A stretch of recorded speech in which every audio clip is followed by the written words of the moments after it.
আসসালামু আলাইকুম রহমতুল্লাহ। প্রিয় শিক্ষার্থী সকলকে অভিনন্দন জানাচ্ছি আজকের ভিডিওতে। আজকে আমরা একটি গুরুত্বপূর্ণ ডায়লগ নিয়ে আলোচনা করব। ডায়লগের বিষয় হচ্ছে হবি, অর্থাৎ বন্ধুর প্রিয় শখ নিয়ে দুইজনের মধ্যে আলাপ আলোচনা বা ডায়লগ যেটা বলি।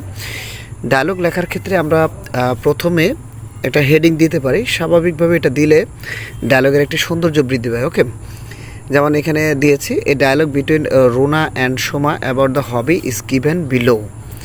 এর আগে মনে রেখো, ডায়লগটি সাধারণত এটার ধরা বাঁধা কোনো ওয়ার্ড নেই বা গুনে গুনে মার্ক দেবে, ব্যাপারটা এমন নয়। এটি স্বাভাবিকভাবেই কথোপকথনে 1.5 পৃষ্ঠার মতো বা 1.5 পৃষ্ঠা বা 2 পৃষ্ঠার মতো হয়। ওকে, এগুলো আসলে মার্কসের উপর ডিপেন্ড করে। আজকের যে ডায়লগ, এই ডায়লগটি স্বাভাবিকভাবেই ক্লাস 8, 9, 10-এর জন্য খুবই ইম্পর্টেন্ট। ওকে, তো চলো আমরা শুরু করি। A dialogue between Runa and Soma about the hobby is given below. Runa এবং সোমার মধ্যে হবি নিয়ে একটি ডায়লগ নিচে দেওয়া হলো। Runa: hello Soma, how are you? Runa বলছে, সোমা তুমি কেমন আছো? Soma: I am very well, and you? Soma বলছে, আমি খুবই ভালো আছি, তুমি কেমন আছো? Runa: I am also fine.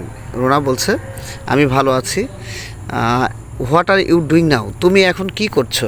Soma: I am reading a story book. আমি এখন একটি গল্পের বই পড়ছি। I like reading books. আমি বই পড়তে পছন্দ করি। And it's my favourite hobby. এবং এটা হচ্ছে আমার একটি প্রিয় শখ, বা এটাই আমার শখ। রুনা: ওয়াও। রুনা বলছে, এটা খুবই ভালো। It's a very interesting. এটা খুবই মজার। But why do you like it? কিন্তু তুমি এটা কেন পছন্দ করো? সোমা: বিকজ, কারণ, ইট রিফ্রেশেস মাই মাইন্ড। এটা আমার মনকে রিফ্রেশ করে দেয়, অর্থাৎ আমার মনকে সতেজ করে দেয়। I can learn many new things from books. আমি বই থেকে অনেক নতুন কিছু শিখতে পারি। What is your hobby? তোমার হবি কি, তোমার শখ কী? Runa: my hobby is gardening. আমার হবি হচ্ছে, আমার প্রিয় শখ হচ্ছে বাগান করা।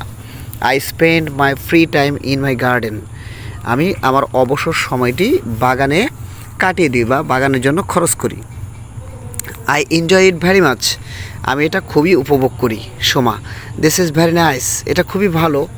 But what do you do in your garden? তুমি তোমার বাগানে কী করেছো বা কী লাগিয়েছো? Runa: I plant it many kinds of flowers, vegetables and small trees. আমি আমার বাগানে অনেক রকমের বা বিভিন্ন জাতের ফুল, শাকসবজি এবং ছোট ছোট গাছপালা লাগিয়েছি। I water them regularly. আমি এগুলোতে নিয়মিত পানি দেই। And take care of them, এবং এগুলোর যত্ন করি। Soma: it's a good job.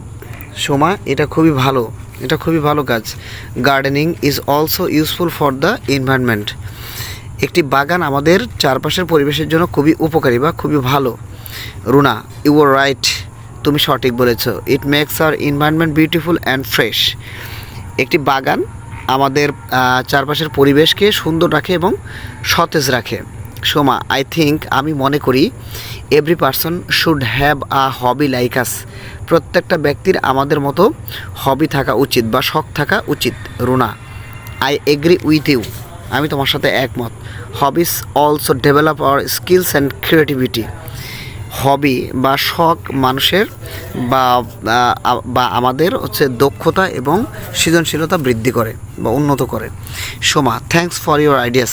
Soma, তোমার ধারণার জন্য অনেক ধন্যবাদ। এই ছিল আজকের হচ্ছে মূল আলোচনা। ডায়লগটি ভালো লাগলে অবশ্যই শেয়ার করবে, এবং যারা নতুন রয়েছে তারা অবশ্যই সাবস্ক্রাইব করে পাশে থাকবে নতুন নতুন ভিডিও পেতে। এবং যে কোনো বিষয় বা যে কোনো টপিক নিয়ে আলোচনা করার প্রয়োজন মনে হলে অবশ্যই কমেন্টে জানাবে। দেখা হবে পরবর্তী ভিডিওতে। আসসালামু আলাইকুম রহমতুল্লাহ।